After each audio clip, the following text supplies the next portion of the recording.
Defense and Kenya Defense Forces.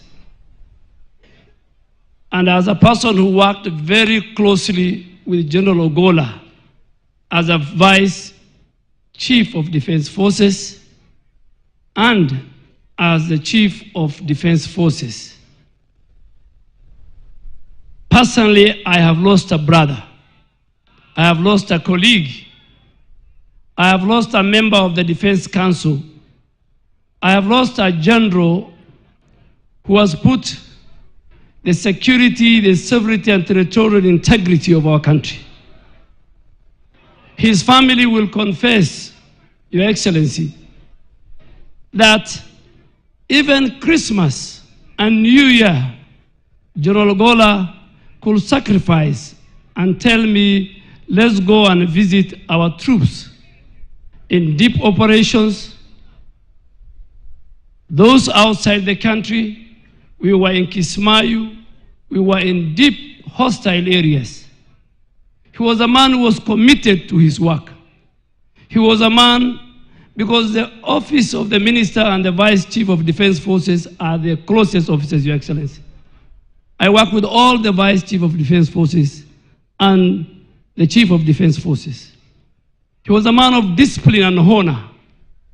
I don't want to say more because you have interacted with him too. So, Your Excellency, the rank and the leadership of Kenya Defense Forces, we have a lot to learn from General Ogolla, our general. The way we will learn and have learned more with the previous Chief of Defense Forces.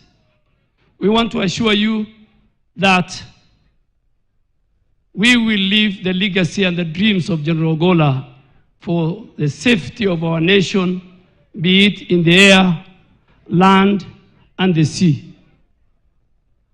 But Your Excellency, as our Commander-in-Chief, if you allow me, the former Prime Minister yesterday said a statement, and I want to qualify that statement, because General Ogolla was very close to me, particularly when he was the Vice Chief of Defense Forces. And when the whole issue of bombers, 15th of August, was hanging over his head, he even told me, and the family can agree with me, we had conducive discussion, that even he has lost weight, that this thing was disturbing him. And Your Excellency, General Ogolla was not, as the Vice Chief of Defense Forces, was not a member of the National Security Committee, which is chaired by the Head of Public Service. So how did the General Ogolla went to NSAC and to bomb us? And as a Muslim, General Ogolla shared with me text messages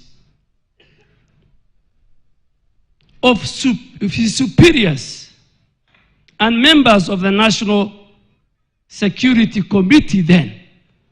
And he asked 3-4 times. First, in the morning when he was going to NSAC, he showed me the message that he was given, go represent me at NSAC, because of a prior other commitment of the person who was supposed to go.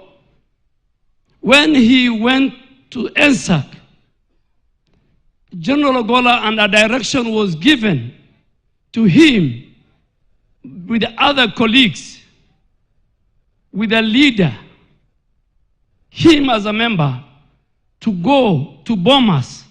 General Ogolla, as a respectable soldier and general, he asked and sent a text message to his bosses and asked, what am I going to do in bombers?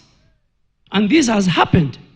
And General Ogolla was told, it's been decided, you go. And I'm narrating what General Ogolla today, he's lying here, this man, told me. When he went to bombers, the then chairman of IBC, he told me, kept them for 5 hours. And the 411 came while he was in bombers. saying the results will be announced at 3. And General Ogolla then again sent a text message and saying, now that the result will be announced at 3, as a general, as a soldier, what am I doing here? And he was told, stay with your colleague. That text message is there. When His Excellency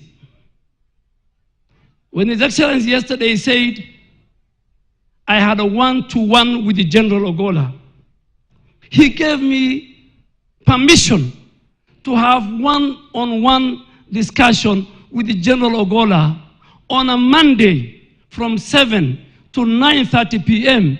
in my house. His security, his drivers can confirm. And when he convinced me, because he was a man of God, when he convinced me is when he got an opportunity to relay and talk to the president with those 3 statements at the end of his discussion with the president. Today, I want to confirm that because of what happened to General Ogolla, the president as the chairman of the National Security Council, so that for it not to happen again, the president has directed last year that members of the National Security Committee, the IG, the DG NIS, the head of public service, PS Interior, PS Defense, CDF, PS Foreign Affairs, PS Treasury, and the Solicitor General can never again delegate the attendance of that membership to their juniors. Because tomorrow, another member of the National Security Committee will commit the same crime. So Honorable Raila Odinga was very right, very right. And I came today to qualify his statement that General Ogolla, a man he knows, would not have gone to bomb us. And the people who sent him to bomb us, some of them are here. Some of the people who sent him to bomb us, some of the people who sent him to bomb us are known. They are members. So sometimes, the way Joel said, let us not create a false narrative about General Ogolla. Your Excellency, allow me again to make another confession as your Minister for Defense. Many of my colleagues ask me, you used to be a vibrant politician, you have changed. I have changed because I went to a different environment. Your Excellency, when General Tonje introduced that gentleman's agreement, there was General Opande, who he recommended to be the next CDF. But he did not. He was not given that chance. The law says that a CDF will serve for 4 years or at the attainment of 62 years, whichever comes first. Your Excellency, this region has produced decorated generals. General Owiti, General Opande, and many, many others. But because you wanted to change Kenya, you said we must kill ethnicity and regionalism in our country. Your Excellency, and I want to confirm to the nation, there were many people within even our ranks who said General Ogolla should not be appointed. But they had only one reason.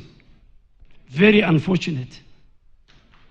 Very unfortunate, the reason of 15th of August. They forgot all the other credentials of General Ogolla. Your Excellency, you have confirmed to the nation you are not a petty leader. You are not a vengeful leader. You are not a person who will follow what happened, Your Excellency. As your Minister for Defense, you made a deliberate, with a finality, based on the credentials.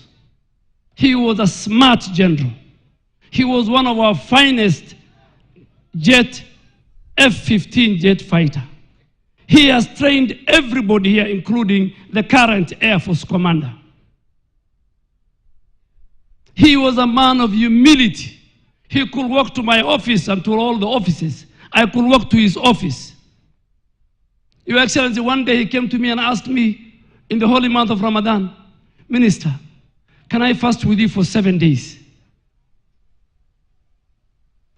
Your Excellency, you decided, you directed, and I went and passed the council, the Defense Council, your decision on the 27th of April 2023, the appointment of General Ogolla, among others.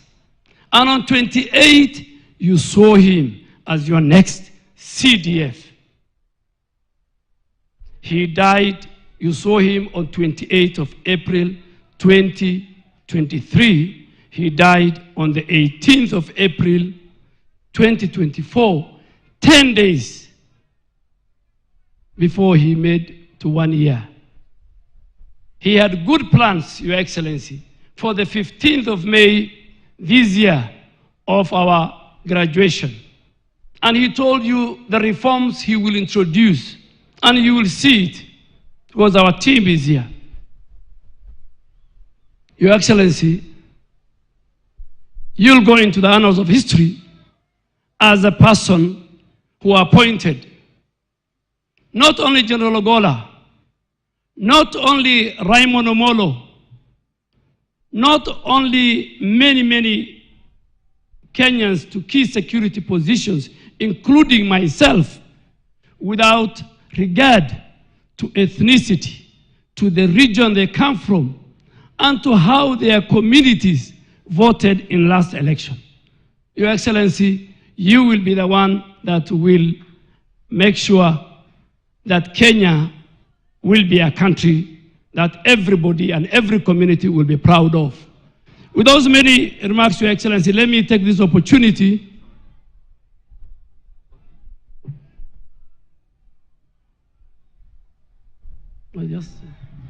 Your Excellency, managing coalitions, as you know, is never easy. I need to tell you that I spoke on behalf of Mwangi Wairia, the party leaders of Usawa, and Mheshimiwa Wajakoya of Roots Party. Thank you. I forgot to mention the governor as well. I will. Governors who are present here, I saw Governor Otoma. You are being recognized. We recognize you. We value you, all our senators and other leaders. Your Excellency, with those very many remarks, we, the KDA family and fraternity, have lost a great general. We have who defended our country. We will not let you down as our Commander-in-Chief. It's my humble duty to invite the Speaker of the National Assembly,